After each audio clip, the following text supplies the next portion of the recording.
So nobody's really here, and I'm going to just try to express some things that I probably have taken far too long to express.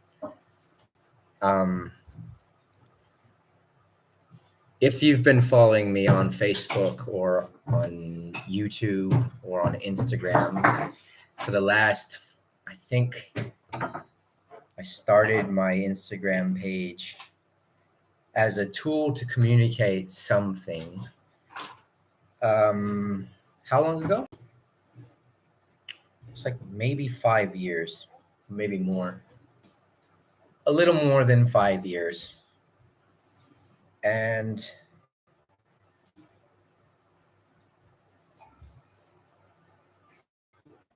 I want to tell you about what I've been trying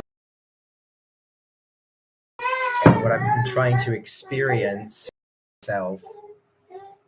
And I want to do that in the context of my current home environment. Because if I don't do it in that environment, I won't do it at all. Because that's the way my world is most of the time. And actually trying to make space to make these videos has not been really very easy for me. So I was born in the Hare Krishna Society. That means that my religious psychological makeup was all formed within the community of Hare Krishnas.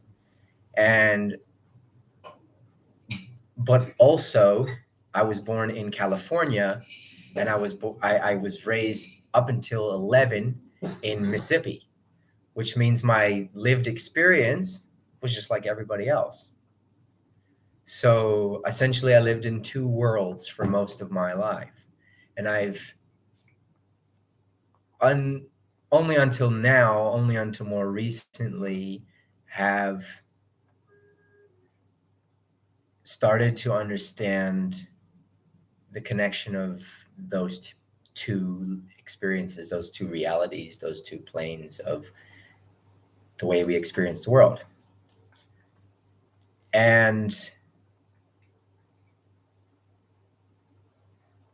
I've been making videos, or like attempting to make videos slowly, to try to point at things and present certain aspects of, you could say, my religious and spiritual upbringing, which I find useful.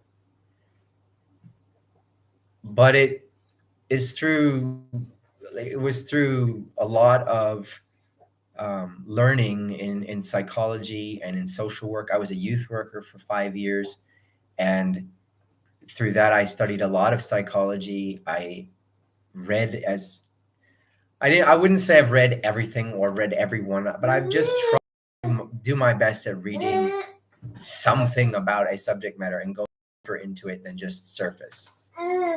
So psychology, trying to understand trauma, trying to understand how we develop as human beings, made me think about the world in a slightly different way than you could say the typical Hare Krishna. The typical Hare Krishna has an idealistic viewpoint of reality that they may or may not actually experience or even connect to in a genuine way. That's obvious due to the fact of the various controversies that have occurred within our society that have just showed the real nature of that human nature persists in spiritual communities. There's still that to be dealt with, and our best tools for dealing with that are psychology and science, really. The scientific method, Arkham's razor, evidence-based practice, trauma-informed care, neuroscience. We're all in this world together, trying to figure out what we are, who we are. We're all learning, we're all growing, we're all developing. And the problem with the way the Hare Krishna movement has evolved is that it has a lot of given answers, you could say, like cheap answers to very difficult questions. The problem of consciousness, the problem of life, the question of God, the importance of what is important actually.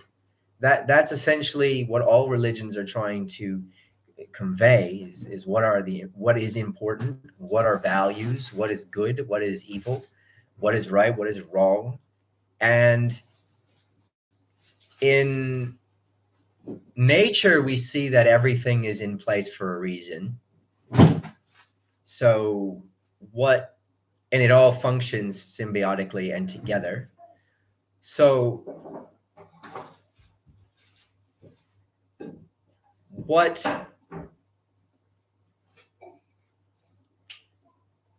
happens to me sometimes is my mind drops and I lose my train of thought, which is what just happened to me now. I'm trying to let's stay with a thread of me trying to convey what I'm trying to learn and what the last, I would say, 15 years of my life has led me to genuinely believe. And and want to talk about it and want to tell somebody else in the universe about it. And also try to find out if other people are experiencing similar things or seeing similar things. And I want to be able to hear other people's their path to it, their journey to it, their the best they can actually recall of those moments where we drop into genuine self-realization, the experience of the self, and then beyond. And so that there is a transcendental plane. And what is that transcendental plane? These are the questions of especially Eastern mystics, Eastern religions, Eastern philosophy, is the question of consciousness. So this has been what I have really tried to study deeply. From my young age up until now, this is what has caught my attention. This is what has made me feel inspired. This is what has renewed my sense of faith. This is what's been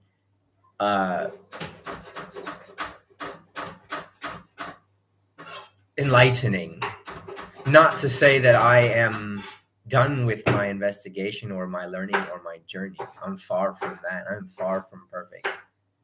And that's okay. I'm a human being, and I'd rather be a human being talking to you about something I care about deeply, genuinely, from my own curiosity and my own desire to share the experience of this kind of treasure hunt into the soul, this treasure hunt into the self that I've gone on with friends and family and people who I trust and people who I care about deeply. And then to study how these experiences have a long history, reaching back all the way into Buddhism and beyond Buddhism into the Shaiva yoga tradition, and the secret teachings of the Eastern mystics, which are all designed to help bring the being, you yourself, your mind, your awareness into realization of all the various aspects of reality. Because we can come to a platform of the oneness of reality, but that's not where it stays. That's sort of that's the fundamentals of it. Then it plays. So we actually have to understand how it plays and in which way it plays. Then we can understand how to navigate and function better in our lives. We can actually participate more efficiently in our lives and with our bodies and with our speech and with our mind. And so how have I tried to learn about all these subject matters? First, I spent my teenage years from 16 to, I would say, 25 in mentorship with a yogi in a Nath tradition, and also at home and in my own world, being taken. That's a hurt finger. Quite taken with the practice and theology of Krishna consciousness. As a teenager, I actually, when I was 16, I read the Bhagavad Gita, and I actually realized Krishna is actually saying some really interesting things. I want to know more about Krishna. What does Krishna have to say? What was Krishna's life? So you read Krishna, you read Bhagavad Gita, then you read the Krishna book, then you want to get a little philosophical, you start reading all Prabhupada's essays and the smaller books, Science of Self-Realization. And then I read his whole Bhagavatam, read Chaitanya Charitamrita a few times. That's a magical text. People don't understand how profoundly magical the Chaitanya Charitamrita is. If you study the Chaitanya Charitamrita deeply and carefully, you will understand what consciousness is, what fundamental reality is. You'll be touched by that one consciousness. That is the guarantee of the author in that book.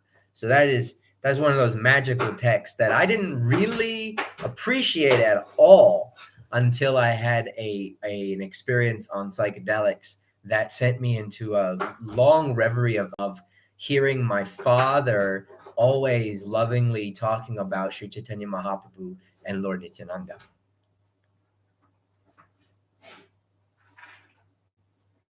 And there's a certain feeling of love that is transmitted. It touches the heart, it melts the heart. And it makes it so that in absence, there's a reward. It makes everything worth it. And then when you experience those emotions to their peak, it's almost like experiencing the highest pleasure and the highest pain simultaneously till you basically you dissolve. And then you spontaneously appear once again doing your thing. Your materiality all comes back. Your faculties all come into functioning, and you then forget how that feels until something else comes along. Some other moment of meditation, of breath, of chanting, of kirtan, of playing mridanga, of singing. Every single way in which we try to connect with God is in itself a form of God. So we're instantly connected when we have recognition of who God is. Then when we remember him, there's a connection that we're actually going to be able to feel. And so the whole study of consciousness is essentially you could say study of consciousness is the non-denominational way to study God. To study consciousness is to study God. But atheists don't want to call it God, and atheists are reluctant to, well, like Sam Harris actually, and I think his, I want to say wife, they promote a theory of idealism, like consciousness is fundamental reality, everything is a part of consciousness or a experience of consciousness within consciousness. And that is the truth, according to the Upanishads. That is the truth according to Srimad Bhagavatam. That is the truth according to Buddha. So we call in the Puri Oriya Vaishnav culture, we call that fundamental reality Shunya Purush, or Jagannath, the Lord of the universe. That fundamental reality is the zero state of consciousness. It's from which all potential can explode. It's from which all potential experiences, worlds, universes, everything emanates from this very, very, very dense state of emptiness, which is nothing but being, becoming. It's depicted in Jagannath Puri or in Orissa as a small, dark blue baby on a banyan leaf of nature. So it's still always, the Lord is always in context of nature. They're always together. It's Purusha Prakriti. The world and the Lord, they're always together. So this infant form of the Lord is the Lord who's self-satisfied. He's sucking his toe and he's self-satisfied in himself completely. And within him, all the universes are experienced, all the Brahmandas. In the Vedic cosmology, they refer to a single universe as a Brahmanda, a golden egg encased in all the elements at different dimensions until the inner space is what we're experiencing as our entire universe. So these Brahmandas actually in conception are absolutely massive. They're these massive, and they apparently they say they float in the Karana ocean, or the ocean of causation. So it's like it's all the potentials that are saved up due to all of the ways that we've interacted with energy ourselves, the universe, the matrix. It all has to be balanced. So everything that has come into being has come into being from some previous cause. And that sum total cause is the Karana. It's the spiritual ocean, you could say. Uh, I get a lot of those kinds of ideas or depictions of the levels or gradations of reality from the Puranas. These are the main uh, texts for Hindus for in terms of talking about history and the transmission history of transmission of the Vedas. So the Puranas are auxiliary to the Vedas. They're equally as important in Vedic culture. And Vedic culture is the dominant Sanatan Dharma culture, which includes Shaivism, which includes Shakta, which includes Vaishnavism. And the Hare Krishnas are they're a part of the Vaishnava.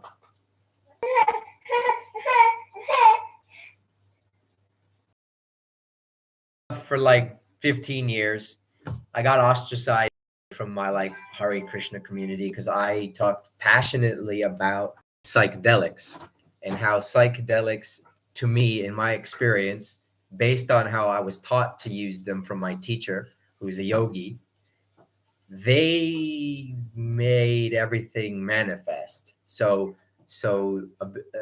They made it was like sending me head first into, how can I put this? Like it took time. You had to actually approach soma or the sacred mushroom slowly with time and discovering essentially what there is to find there. And I have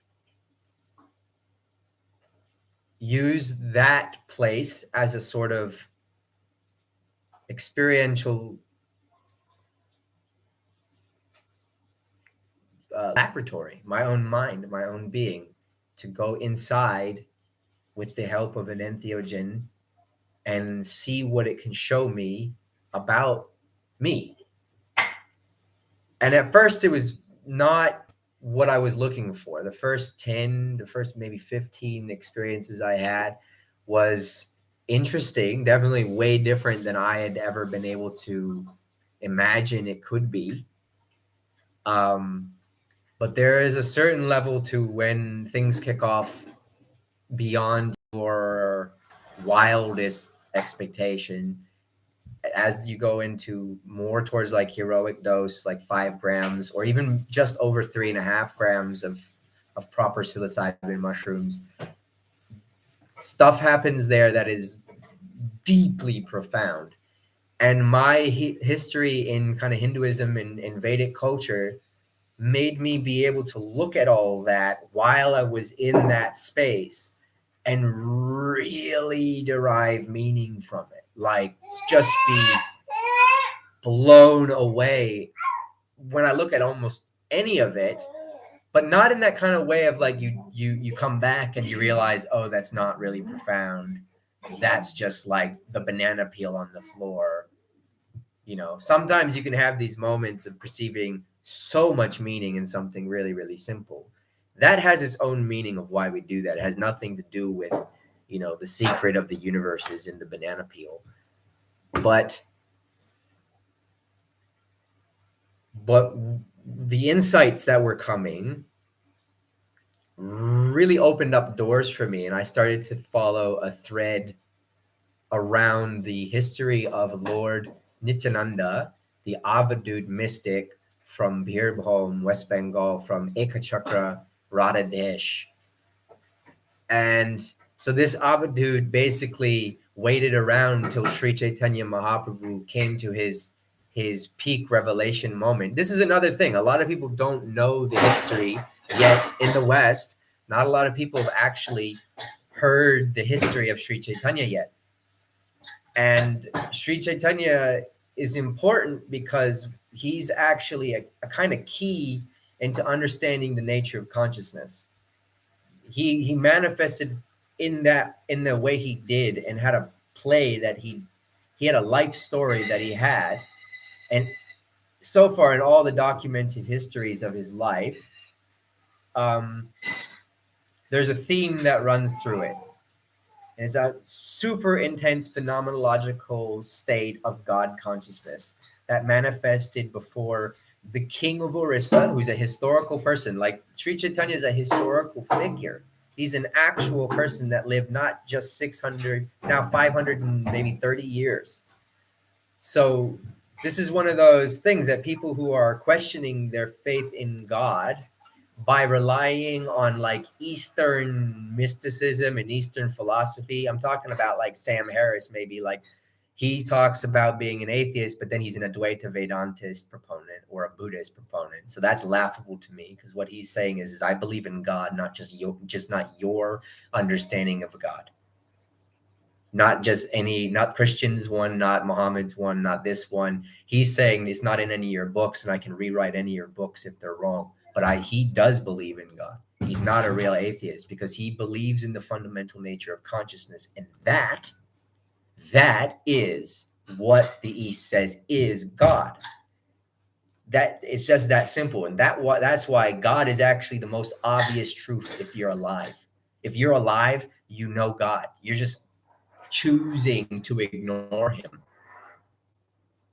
You are life, and you are part of him. So you know yourself, you know him, you know conscious experience, you know qualia, you know what it is to taste a banana, love, to fucking sorry, to to experience whatever, surfing, laughing, tripping, falling, failing, hurting, all of the things that we do.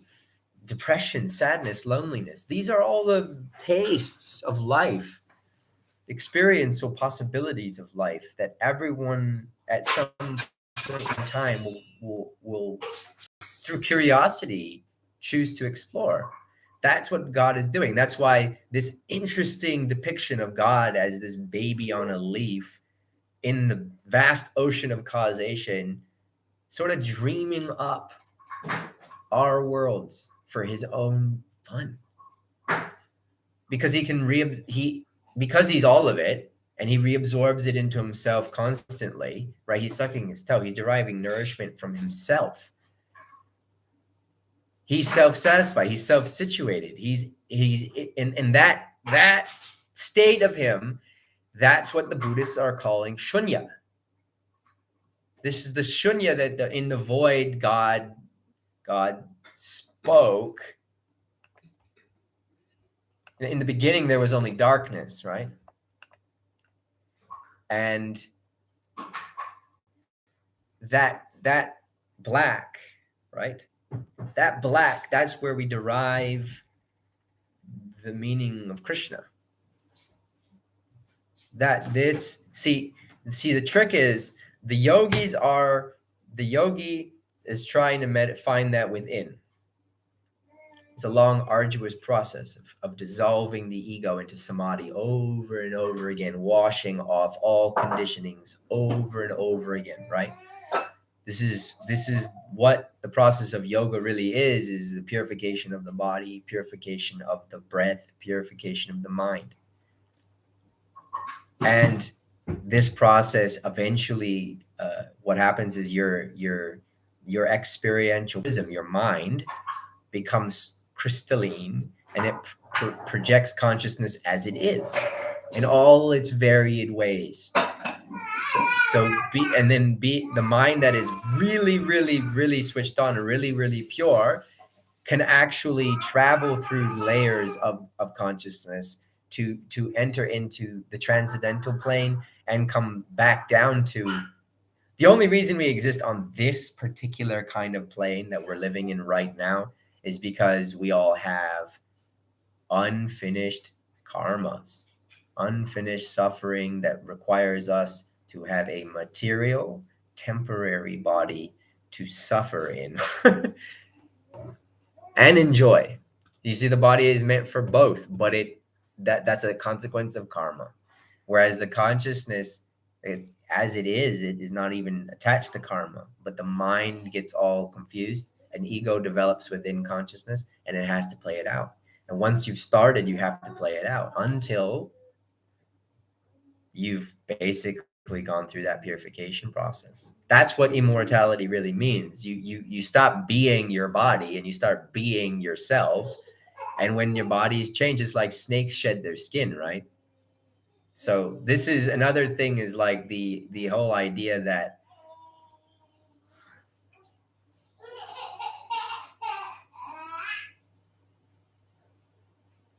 there's some things about the self that are feared that should not be feared, and there's some things about the self that are not feared that should really be feared. I'll just say that.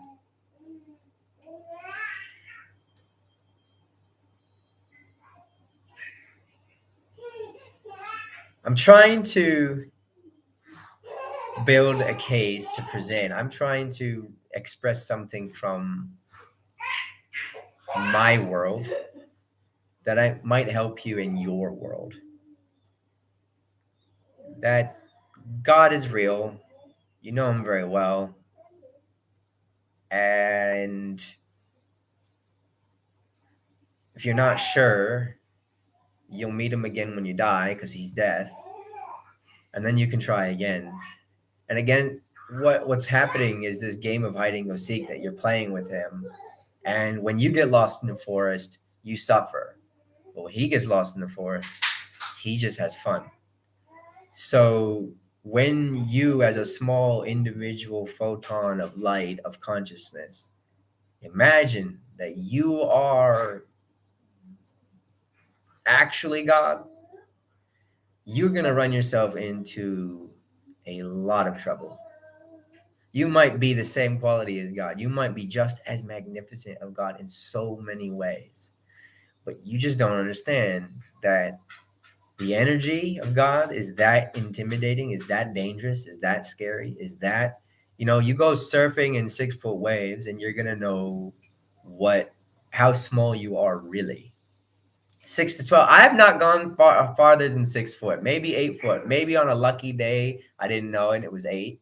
But 6 foot has me feeling like I am so far from being God.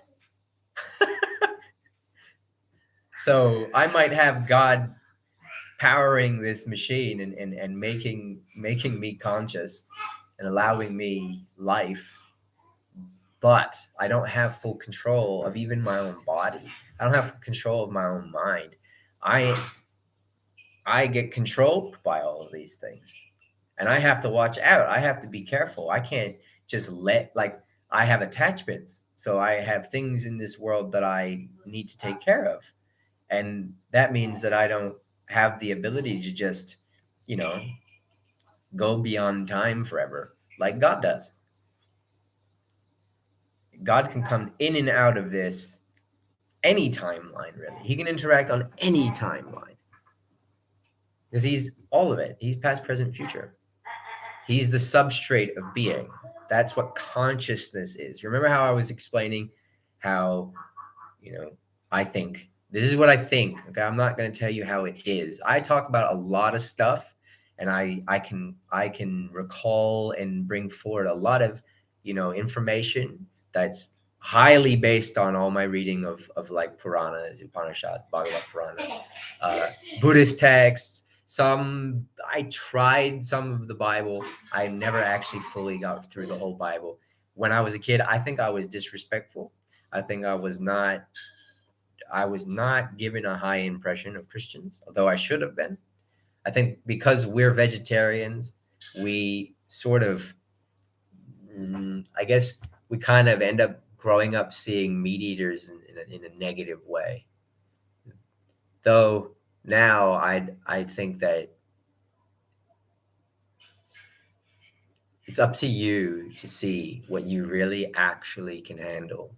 And if you're really looking at something dead on, will you know what it is and what it will mean for you? I have beliefs about what it would mean for me. And so I choose not to eat meat. But a lot of people do, and I'm not going to say that they're any worse than I. They're just in a different state than me. A lot of people don't believe what I believe. A lot of people just don't see what I see. So that's okay. I think that the beauty of the Krishna perception that I've had is that it accommodates everything and anything. That's kind of the as it is ness of life. And there's still a natural law and a natural order. It still manifests itself almost like it's embedded in the way consciousness functions. It makes worlds, it makes cultures, it makes art. So my real hope is that these things that I'm going to just try to talk about more, I'm going to try to sit down here more, will give you faith that give you encouragement that if you go to investigate yourself through any means necessary, without harm to oneself or others, find yourself.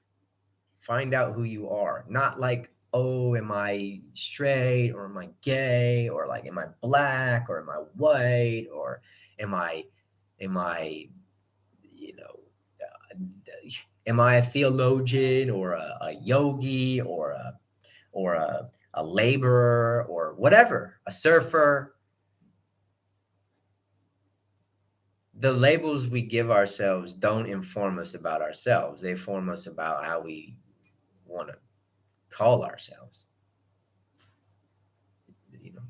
A name tag no more reveals the nature of consciousness than, like,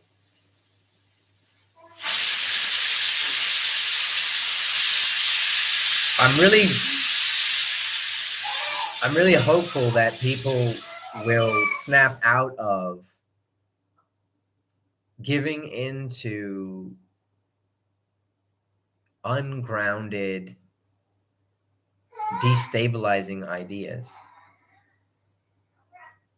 Kind of like tune back in to your own body, your own intelligence, your own faculties, and slow things down until you can actually see which part of all this is you.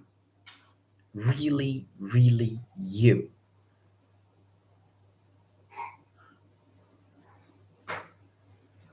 If you, I promise you, if you do that, that's the door. That's inside. Not all the labels, not all the definitions, not all the bio, blurbs and not. You have to apply that the Arkham's razor of dissecting fiction from reality.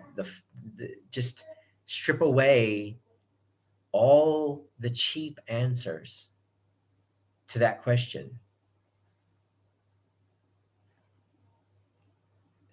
That if you just do that part really deeply, that's what I've been trying to do. That's what I've been trying to do. I'm telling you to do that because that's what I've been trying to do, and that has been profound.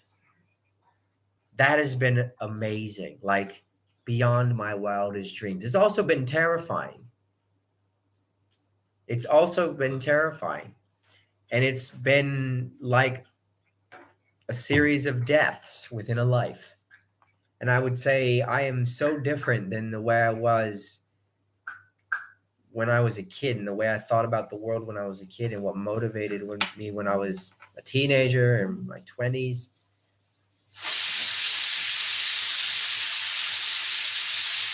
There's an intelligence inside of you that understands things in a way that really, really matter. And I want to see the world go in a direction that is actually in tune and in touch with reality. The way the world is right now, what we're going through right now, is absolutely bonkers. It's like everybody is simultaneously having a full manic episode. The weather's gone crazy. The TV's bizarre. Like things on, I can't even understand TikTok. My brain doesn't function to understand TikTok. Like the way our culture is going, we're promoting things like Satanism as if it's harmless. That's because you don't know the nature of your consciousness, but they do. The majority of people don't know that names have power. They do. So we're in a time where actually it seems so obvious that our world, our universe, has a diverse range of beings who interact all together in a very strange way, and we human beings seem to be very important to the way they all function. And they get us to do things on this planet either for the good side or either for the bad side. And unless you come to a place of understanding yourself, you're always going to get involved in this tug of war thing that goes on here on Earth.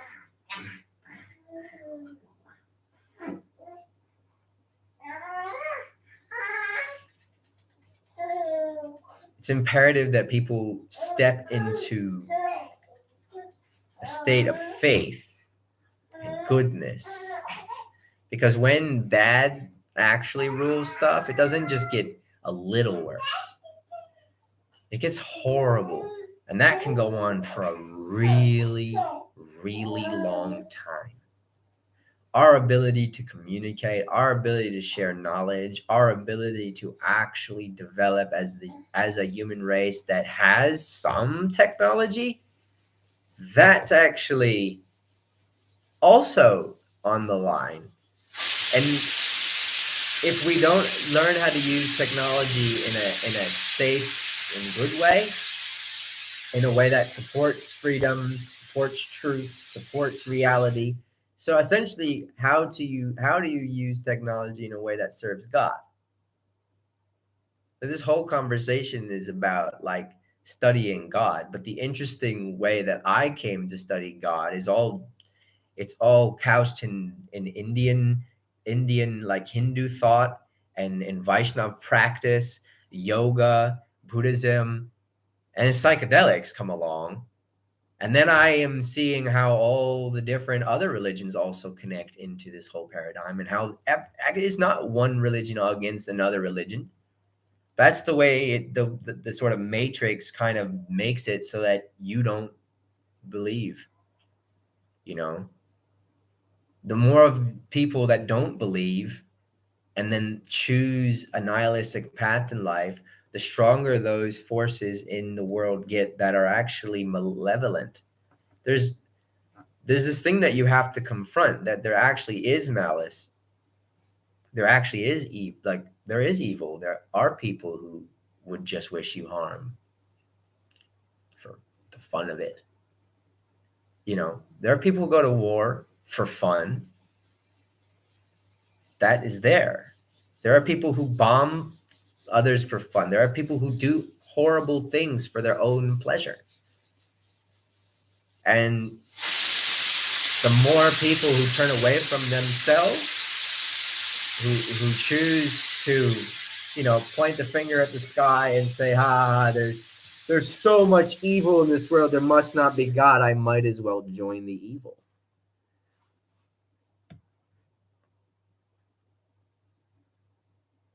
We actually have to shift the culture. That's what everybody is realizing. Everybody's realizing this.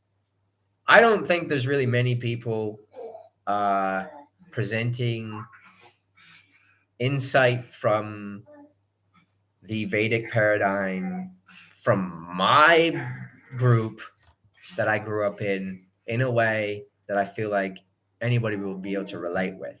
It's become very cultish. It's become very centralized around a theology that focuses almost entirely on its founder, Srila Prabhupada, who I love very much, but I think has been misunderstood. And then the movement that grew out from him went in a direction I don't believe he actually would have approved of. I actually read all of his books, and I read so many conversations about how he saw that movement being. And I see what became today, and I think this is not at all what he wanted. Some things are there that are nice, but actually, when you really connect and tune into the spirituality of Vaishnavism and Krishna Bhakti, then you see that there are money making schemes and proselytization schemes, and then there are actually schemes designed to encourage genuine faith and genuine love of God. There's a question I'd like to ask in this video, and if there's like any chance, I doubt it, but any chance someone watches this video that would or thinks that this video is worth um, helping me get in contact with other thinkers, other people around the subject matter of consciousness, of psychedelics, of um, bhakti and non-duality, those kinds of subjects. I would love to talk. I would love to have. Uh, I would love to come on your show or sit on your show and just share my thoughts, hear yours, and see if we can come to some common understanding and some common faith. I think that it is really important for the real faithful people in this world today, no matter what religion or practice you come from. You might be into shamanism, you might be into yoga, you might be a Christian, a Buddhist, a Jain, you might be a Shiva, you might be a Jewish person, you might be whatever you might be. I can't name them all. There's too many of you.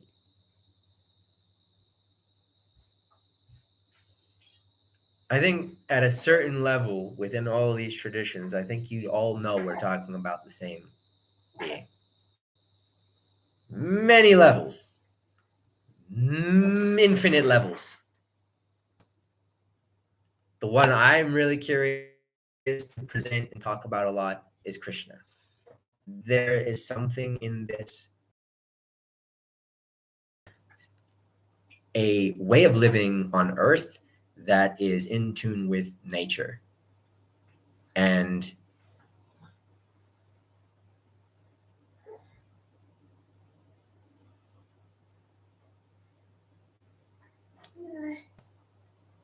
a way of living on earth that is in touch with nature and cows. There's something going on with cows, and I've seen it numerous times on my trips. And also, there's a lot about it in Hindu texts. Cows are actually kind of important for how we run, how the world, how the planet actually functions. Everything's important for how the planet functions. There's nothing on Earth that's not here for a reason. It all has something to do. So when you have these places that were having massive herds of cattle, bison, they're there for a reason. The earth needs those creatures. And so how you actually deal with them, how you actually raise them is a big deal to our ecosystem. And I think that the person who becomes most in touch with consciousness, most in touch with themselves, most in touch with nature, most in touch with people will understand the value of protecting cows and cultivating their all the different products that cows produce: cow dung, cow urine, uh, milk, butter, yogurt, ghee. The whole Vedic sacrificial system is based on ghee as the main offering. So there's something that the rishis and the siddhas and the saints believed about what it means to burn ghee that has something to do with maintaining peace and balance. There's a lot about the ritual systems of Indian thought. And all religions, all the ritual systems have this profound way of altering the, the vibration of our experience on earth. And when we pray collectively, when we meditate collectively, when we go to temple together, when we sync up in kirtan, when we trip together, when we drop into the same experiential wisdom together,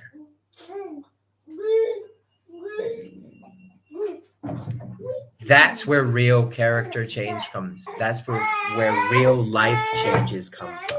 That's where the good stuff comes from. You know,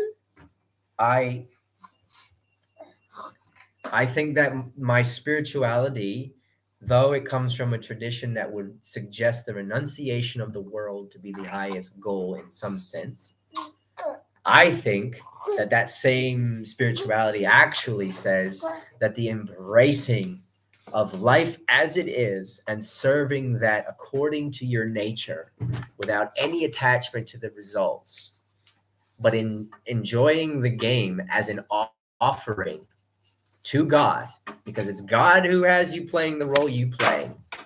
You might think you're in control, but it's God that has you playing the role you're playing, and you're playing it for a reason.